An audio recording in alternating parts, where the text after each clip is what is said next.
les amis, les anciens de l'Académie des Beaux-Arts, notre ami Félicien Miango est à Kinshasa.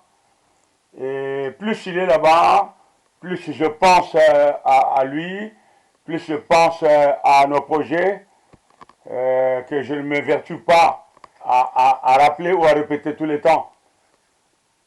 Mais ça revient en permanence.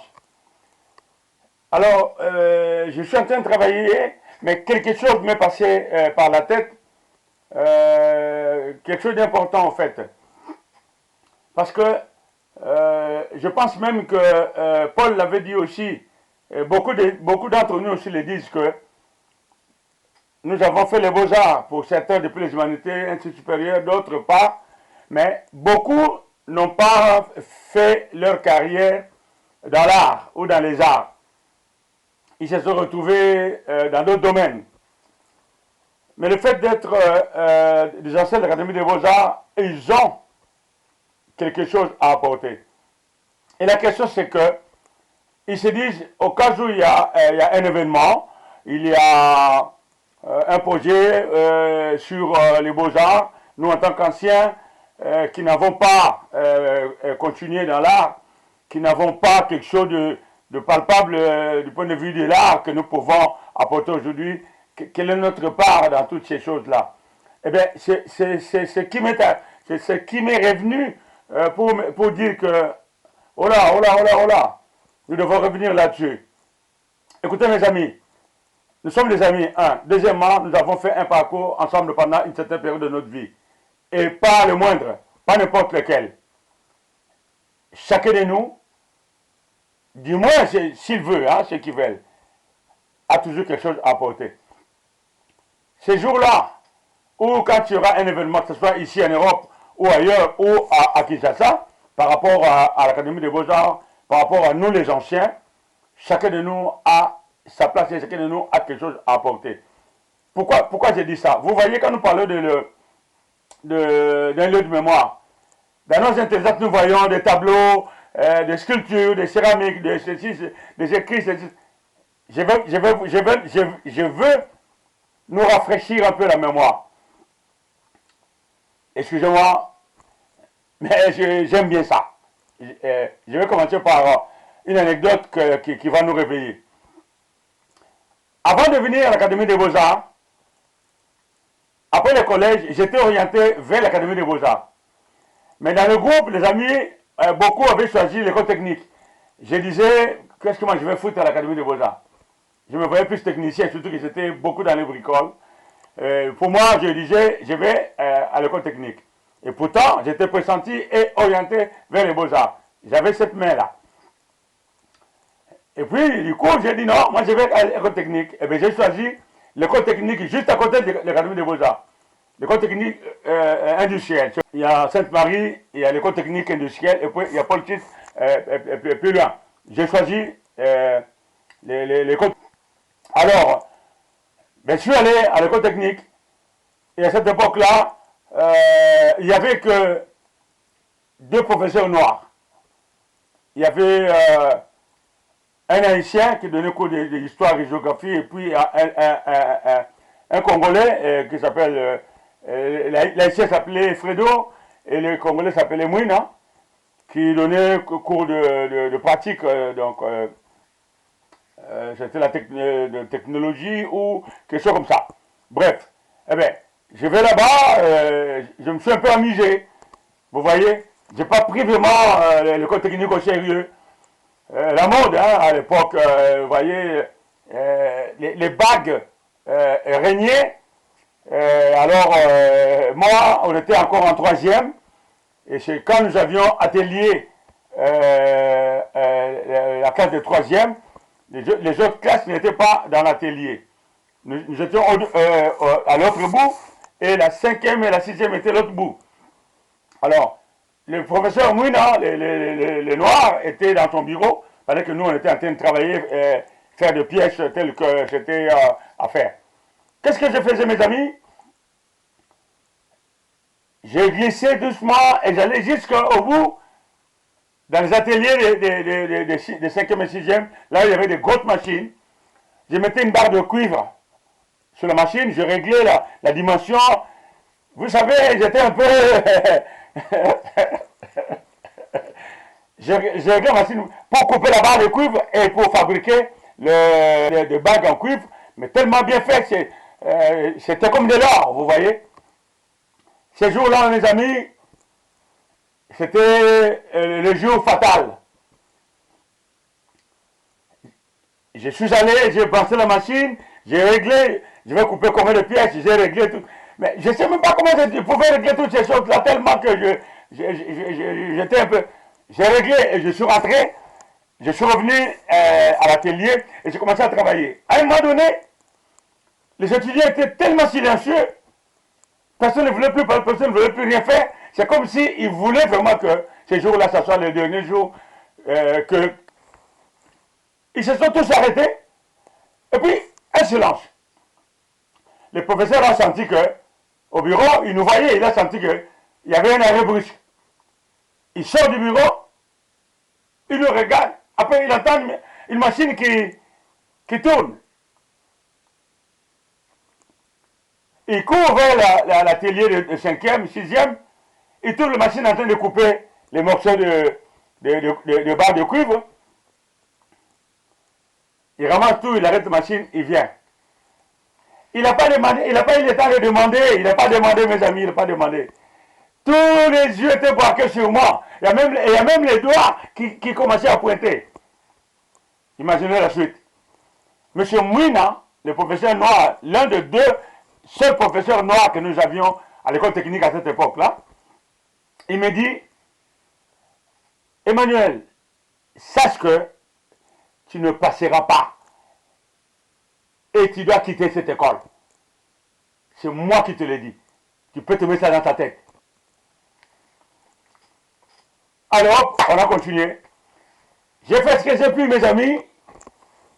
Eh bien, la fin, j'ai quitté l'école technique.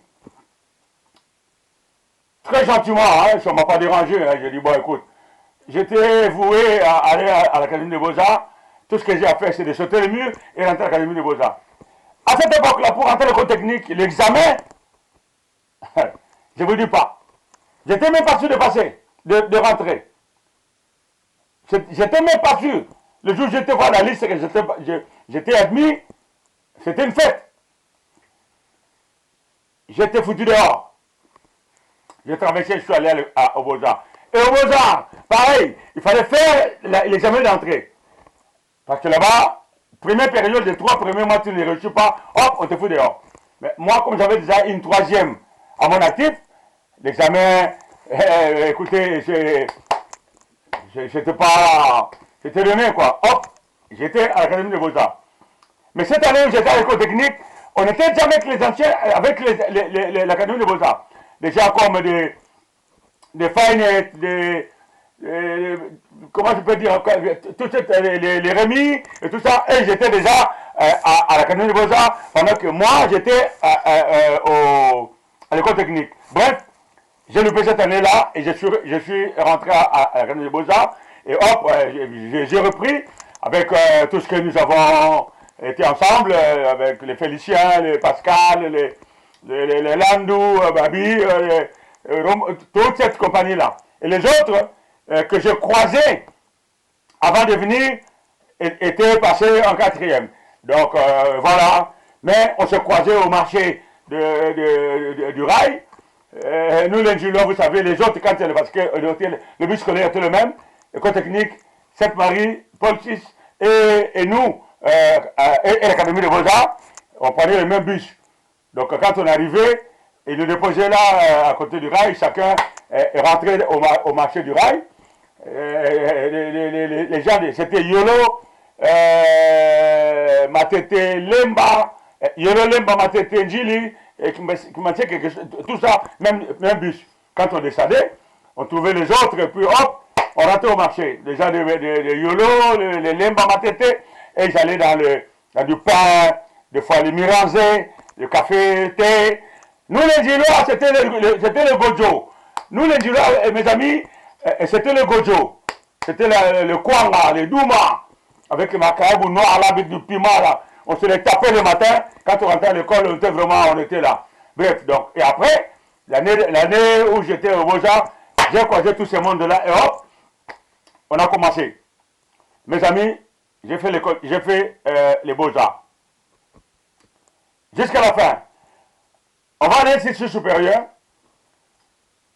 J'ai commencé, on exposait. J'avais amené un tableau, deux tableaux au musée. Un est rentré, l'autre a été refusé par les critiques. Je dis, c'est pas grave. Il y a un qui me dit, mais ils sont méchants. Ce tableau-là, c'est un beau tableau. C'est pas grave. Amène-les à la place de Braconnier là-bas. Comme c'est le sabléisme, il faut aussi défendre le sabléisme là-bas. Donc il faut y aller. C'est comme ça que je suis allé, j'ai connu ce marché-là. Et je vous dis pas ce que j'ai connu là-bas. C'est une autre histoire. Bref, je suis allé là-bas. Le tableau était là-bas, au Beaux-Arts j'ai exposé là-bas aussi, ainsi de suite.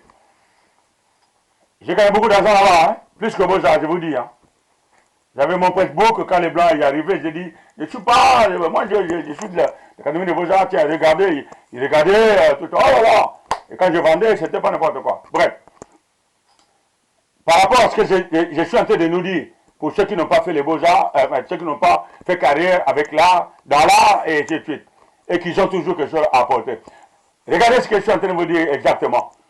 J'étais là au marché, à la place de Braconnier, j'étais là, calmement avec les amis, attendre les Blancs qui rentraient le soir, tout ça. Je vois un Blanc qui rentre, il était un peu plus loin, je le regarde, j'ai dit à mes amis, vous voyez ce type-là, c'était mon voisin de l'école. Ils m'ont pris pour un zinzin. Il dit, toi, ce vieux-là, ce vieux blanc-là, c'était ton voisin de l'école. J'ai dit, c'est mon ami de l'école. Il n'est pas blanc, c'est un métis. Parce que sa maman était, son père était blanc, mais sa maman était métisse. Donc, entre blanc et métis, ça avait tendance à plus blanc. En même temps, un blanc ou un métis qui vit en Europe, il devient plus blanc. Le même qui vit en France, eh bien, en Afrique, eh bien, le soleil et tout ce que vous voulez, eh bien, c'est noir, ça noircit. Bref, je leur dis, c'est mon ami, j'ai fait la même classe que lui à l'école technique. Ils ne m'ont pas cru. Non, arrête toi avec ton cinéma là. Il est rentré sur ma rangée, il regardait mes tableaux, moi j'approche, je le regarde, j'ai dit, on ne sait jamais, hein. J'ai dit, monsieur Casier, il me regarde, il dit oui. Je le salue, je dis, tiens, c'est Sambo Emmanuel. J'ai été à l'école technique avec... Oh! Mais effectivement! Mais comment ça va? J'ai dit, ça va bien. Mais alors, qu'est-ce que tu es devenu? J'ai dit, tiens, je suis devenu ce que tu vois là. Quand je suis parti, ben, je suis allé au Beaux-Arts. Ah, il était content. On a parlé. Il a acheté un tableau. Et mes amis ont dit, Eloane, toi, mais effectivement, c'est ton ami, mais c'est un blanc. J'ai dit, non, c'est un métis. Mais comme il vit en Europe, parce que après, lui, il est rentré à Bruxelles, hein, voilà, bref. Il a acheté un tableau. C'est un blanc. Vous comprenez que nous avons fait, chacun de nous, une carrière en dehors des Beaux-Arts. Nous avons toujours des choses à apporter, même dans les domaines dans lesquels nous avons évolué, où nous évoluons maintenant. Vous voyez? Donc, ce qui veut dire que demain, il y a un événement. Nous tous, nous sommes là. Les jeunes qui sont là aujourd'hui, ils doivent apprendre de nous. Il y aura un stand où il y aura un endroit où ce sera aménagé comme un studio, où les jeunes seront là, on fera des conférences, où on parlera de nous, de notre expérience, les professeurs qu'on a connus à notre époque, comment, en fait, toute cette histoire-là dont les jeunes ont besoin. Et on leur promulguera des conseils pour leur vie. Voyez un peu tout ça, vous voyez. Mes amis, on a des choses à raconter. Au Beaux-Arts, par exemple, il n'y avait pas que les arts. Il y avait par exemple, tiens, si vous vous rappelez, il y avait un journal, le Gueulard, Hakim Kenya doit se rappeler. Il y avait un journal qui paraissait, quand j'étais à l'étude supérieure, qui s'appelait Le Gueulard. On peut parler de ces journaux-là. Et si quelqu'un parmi nous aurait un seul exemplaire de ce journal-là aujourd'hui, ça vaut des milliards. Ces journaux-là, quelqu'un peut bandir un exemplaire de ces journaux-là, je vous jure, ça vaut des milliards. Des francs congolais, bien sûr. Vous voyez? On parlera de toutes ces choses-là. On parlera de toutes ces choses-là. Ce que nous étions, ce que nous avons fait, les professeurs, je vous ai parlé de l'école technique où il n'y avait que 2 professeurs noirs pendant que j'ai connu cette école-là. Avec de l'école, les directeurs, avec tous ces professeurs-là. Mais attendez, c'était la même chose au Beaux-Arts. Comment avons-nous vécu avec ces professeurs-là? Quelle expérience nous pouvons partager, nous pouvons écrire, nous pouvons dire. Donc, ce n'est pas que vous ne soyez pas artiste aujourd'hui, que vous n'avez pas votre place. Le jour où nous pouvons faire un événement par rapport à l'académie, par rapport aux anciens, chacun de nous, tel que nous sommes là, a quelque chose à apporter. Nous avons de l'expérience à apporter aux jeunes. Nous pouvons faire quelque chose pour, par exemple, parrainer ou faire quelque chose pour les lauréats, pour encourager nos jeunes de travailler. Parmi eux, il y a ceux qui vont continuer et d'autres qui vont embrasser d'autres domaines. On leur dira, ok, vous avez l'art, mais nous, et vous, qui n'avez pas fait, qui n'avez pas continué de l'art. Moi, je suis arrivé en France, j'ai embrassé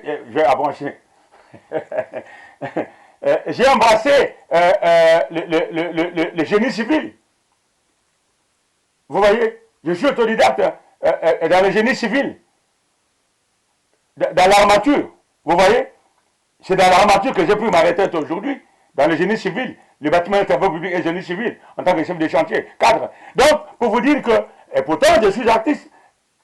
Et j'ai continué à travailler, je continue à travailler dans l'art aujourd'hui, mais j'ai fait autre chose. Chacun de nous a quelque chose à apporter. Donc, ces jours-là, quand nous aurons un événement, il y a tellement de choses que nous pouvons faire. Ceux qui auront des œuvres, ils amèneront. Ceux qui auront, mais ceux qui auront aussi leur bon cas pour partager, pour dire, pour encourager les jeunes, pour leur dire des choses qui peuvent les intéresser, nous serons les bienvenus, mes amis. Parce que beaucoup peuvent se dire que cette affaire-là, moi, ça ne me concerne pas. Qu'est-ce que je vais amener quand s'il y aura un événement? Ou demain, il faut qu'il y ait un lieu de mémoire. Moi, qu'est-ce que j'ai à foutre? Est-ce que je suis déjà digne de figurer ou Vous êtes capable de digne, mes amis. Vous avez mis les pieds à l'Académie des Beaux-Arts. Vous le méritez. Vous le méritez, mon ami. Vous le méritez.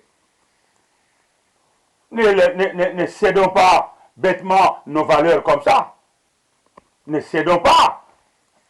Ne lâchons pas. Nous sommes une certaine génération qui avons de la valeur à promouvoir et à défendre pour notre bien, pour le bien de nos enfants, de nos petits-enfants et pour le bien de la nouvelle génération qui va venir. Dans un stand où on met les fauteuils, où quelqu'un se profile comme un journaliste pour interviewer ses amis. Tiens, je me propose déjà être celui-là, mais il y a ceux qui font cela mieux que moi, qui sont passés par la qui font mieux que moi. Ils sont là, et ils font des interviews, et les pieds croisés, on commence à raconter notre vie, on donne des conseils aux jeunes, ainsi de suite. Je pense que cela est possible, mes amis. Ce n'est qu'un petit rien pour nous rappeler que nous avons besoin de nous tous pour cet événement-là, dont je rêve, dont la plupart d'entre nous, nous rêvons. Un événement qui se passera au Congo, qui peut se passer aussi en France, où nous inviterons les gens de là-bas qui pourront venir, mais les mieux, je pense que ce sera vraiment à Kinshasa. ce sera plus propice et mieux. Ce sera à Kinshasa où nous nous préparons les uns des autres, sérieusement préparés pour descendre, pour marquer. Cet événement ne sera pas un événement anodin ou un événement n'importe quel où nous viendrons passer notre temps. Non, un événement, ce sera pour marquer l'histoire.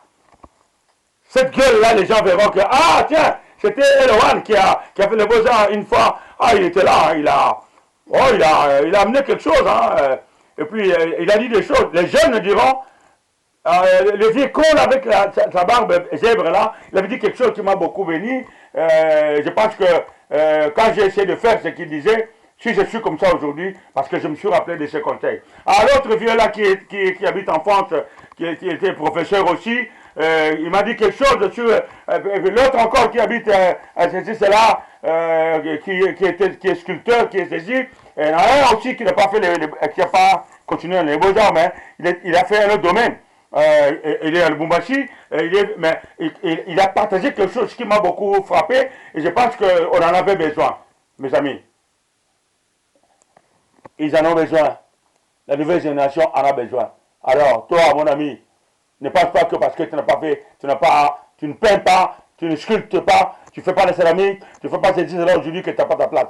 Nous voulons nous voir ces jours-là pour pour marquer, laisser une tache d'huile sur ce grand panneau, sur ce tableau que nous voulons peindre, que nous laisserons à cet endroit-là, les lieux de mémoire.